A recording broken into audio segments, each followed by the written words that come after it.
Severin, it's good to be talking to you, man, about Yeah, something yeah. that I'm excited about and looking forward to see. I Let's myself. talk about the genesis of the idea of restaging street. Well, to put it simple, it's 1975 to 2025. So that's what, 50 years? Years, right?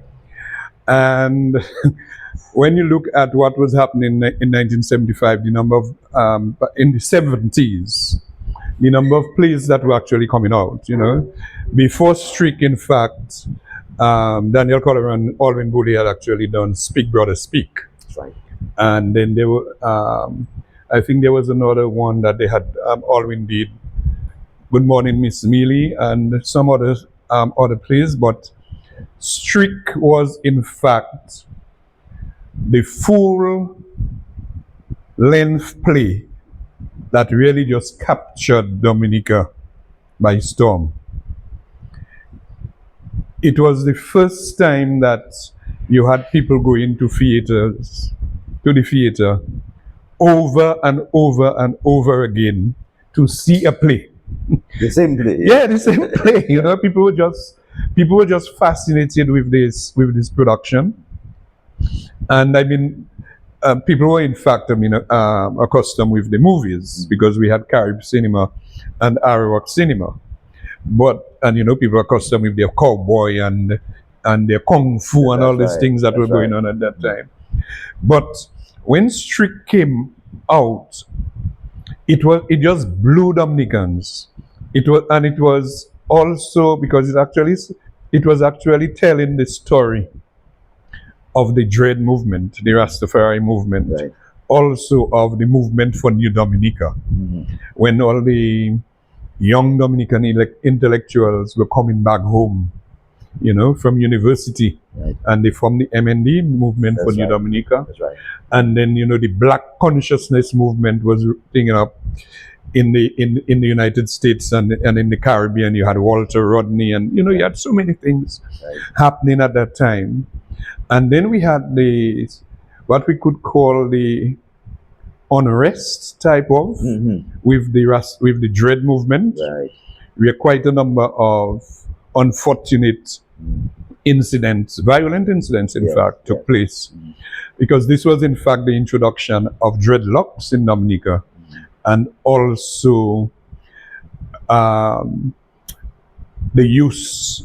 I think this was the time that the use of marijuana actually Sort of emerged. increased. Right. I mean, it was maybe on towards the end of the 60s. I do not believe that marijuana was even heard about. Right. But in the 70s, you had the emergence of the use of marijuana, and then you have the dreadlocks, and the different interpretations of the dreads themselves. I mean, even the dreads themselves had their own interpretations of what Rastafari was, because I think in the play it is actually saying that you had the good dreads and you had the bad dreads, Yes.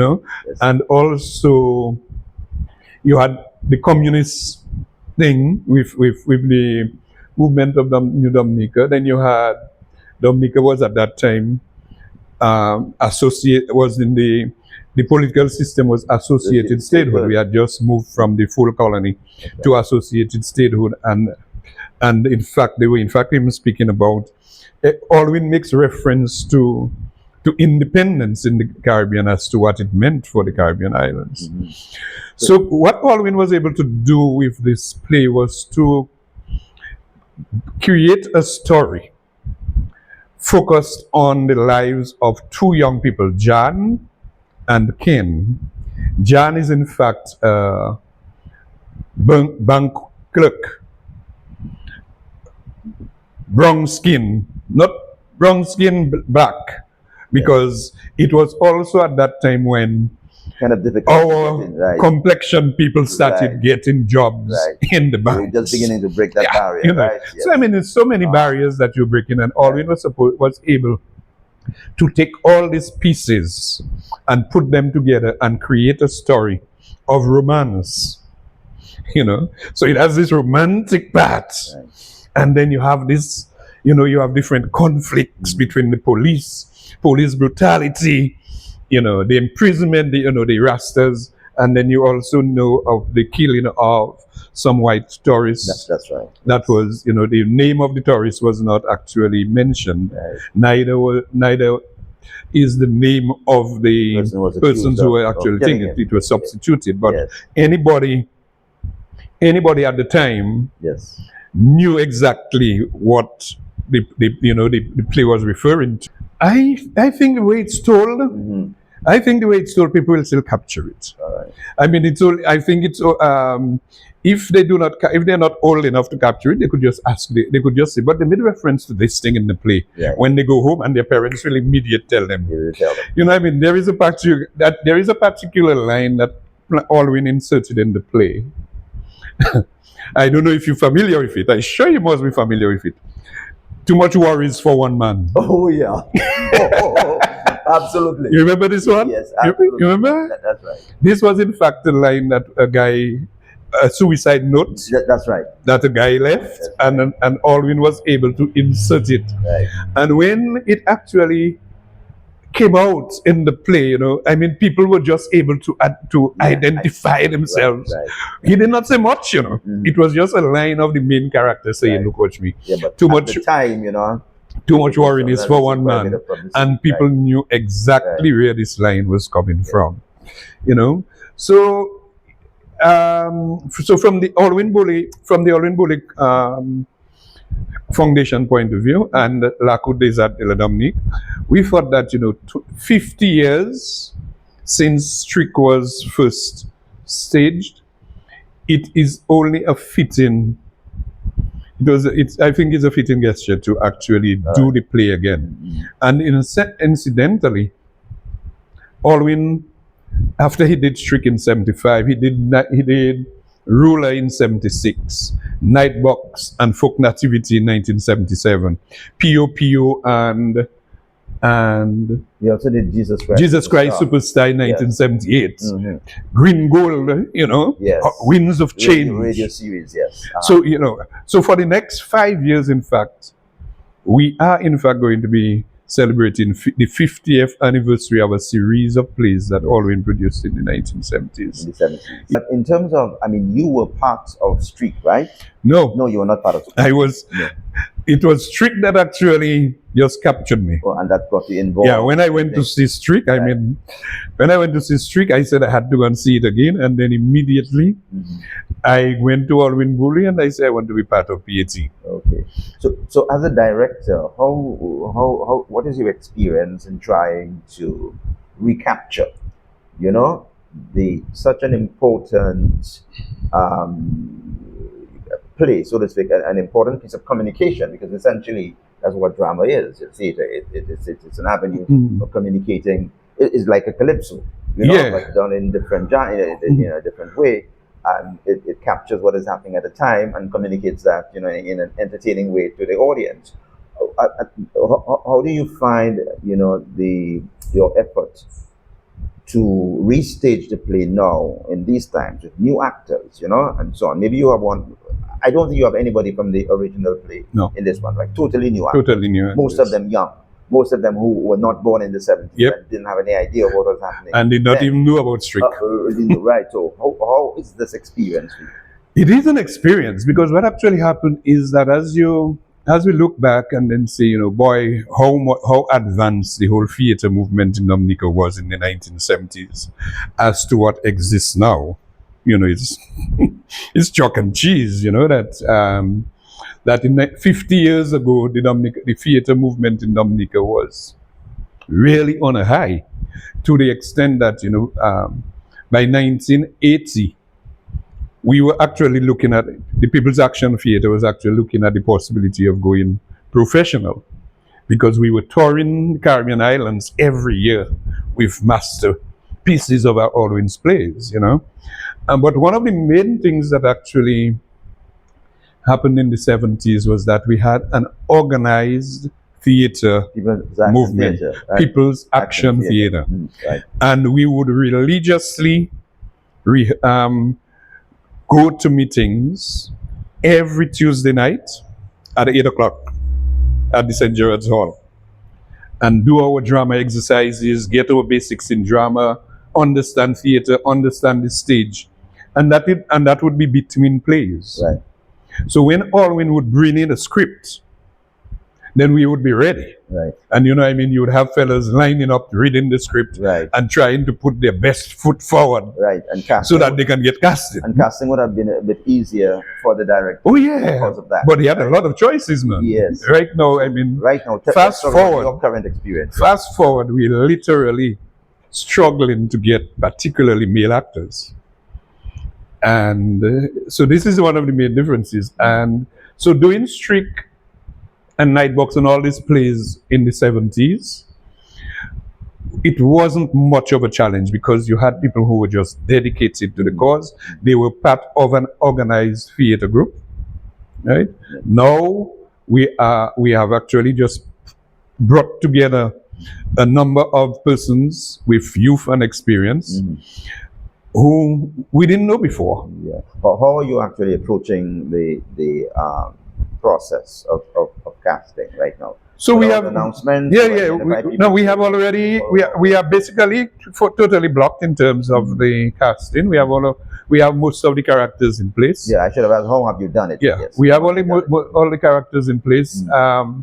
The challenge that we have, though, was, you know, I mean, the environment in the country has changed.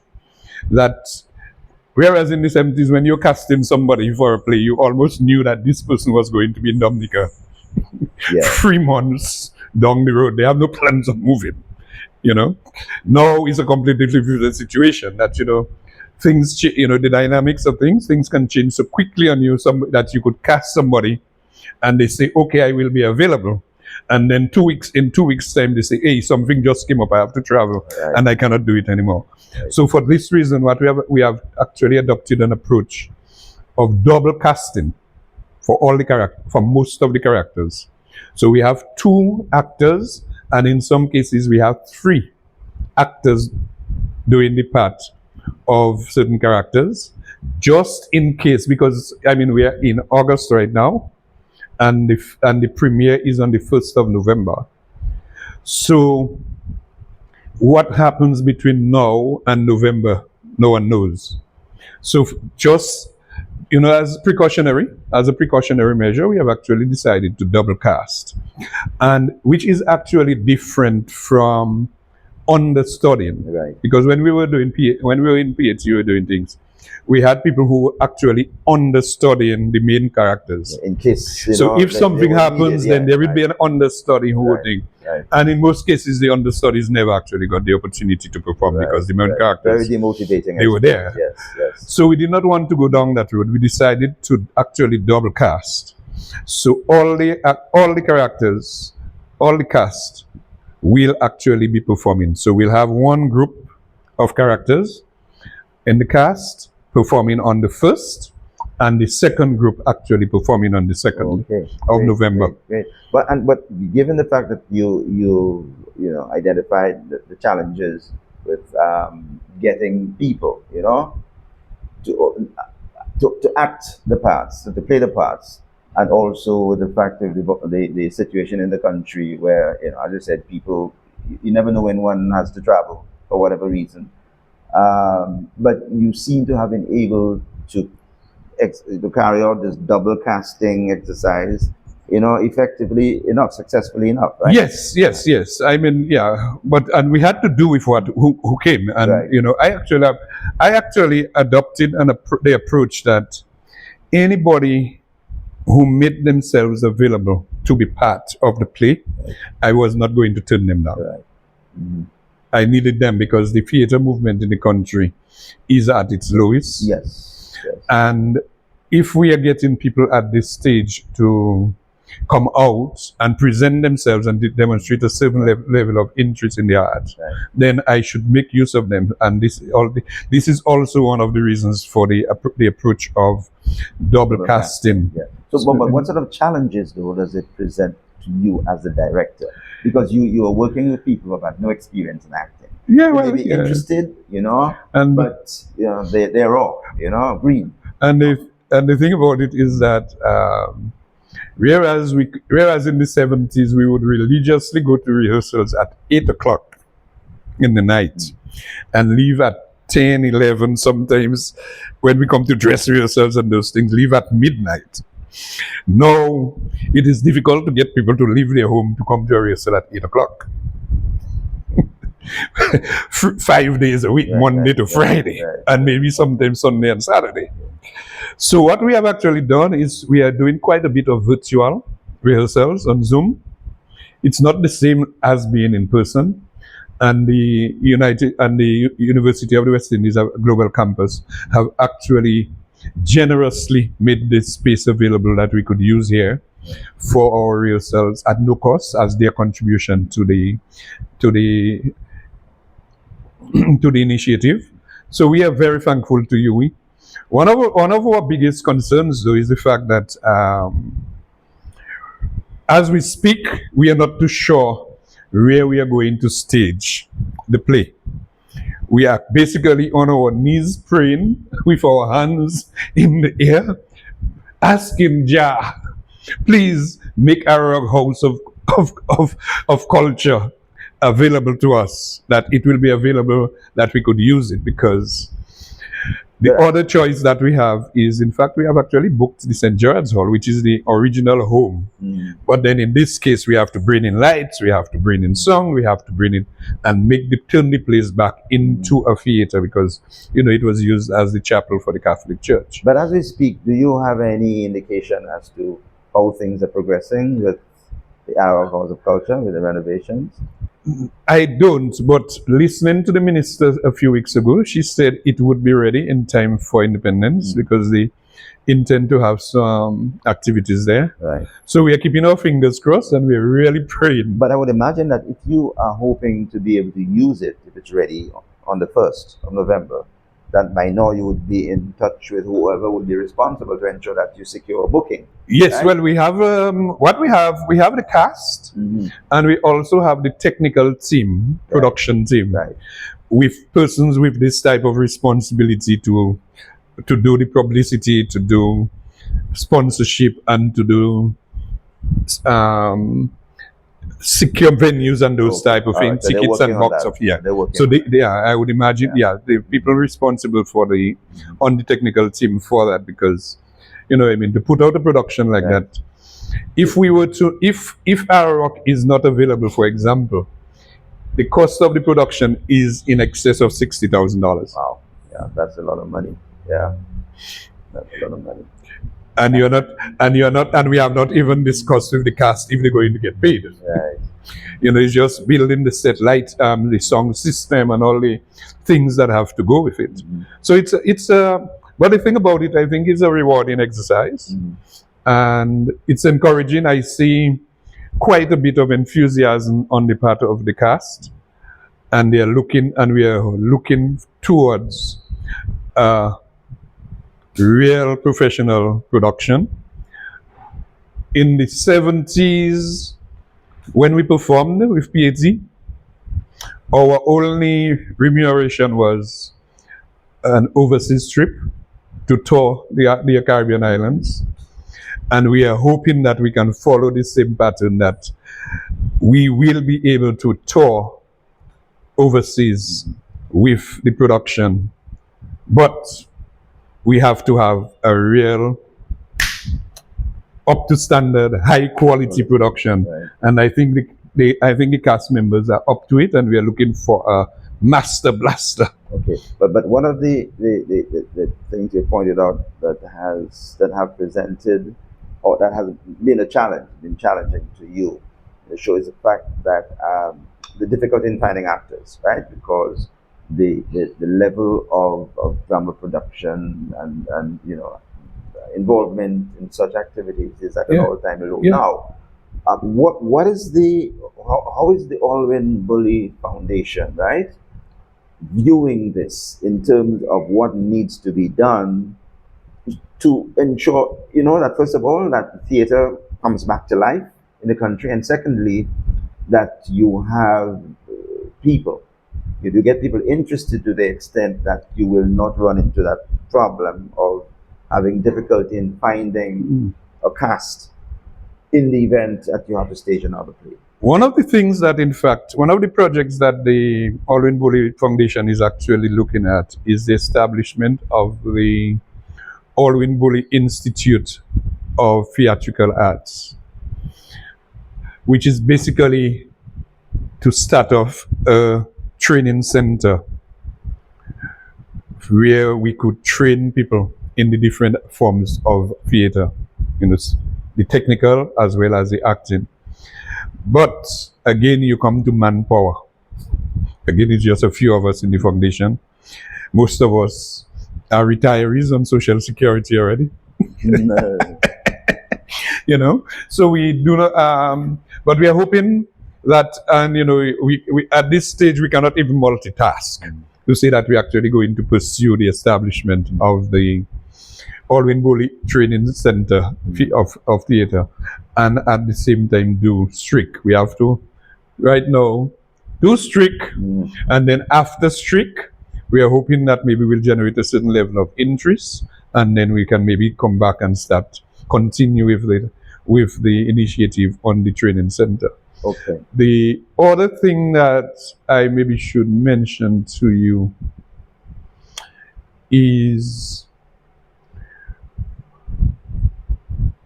we do not see the same level of interest, attention that, for example, sports gets.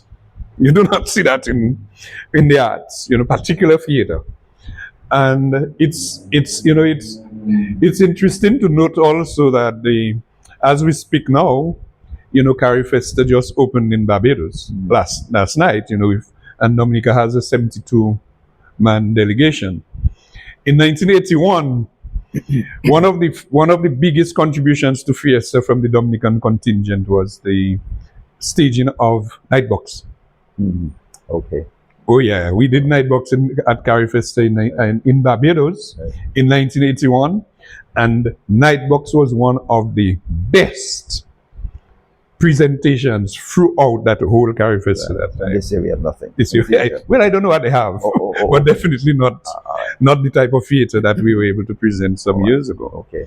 Okay. So this is why you say that it's interesting to look at how you can make 2 steps forward or 1 step forward and 2 steps backward. Right. And the theater movement in Dominica is maybe a perfect example.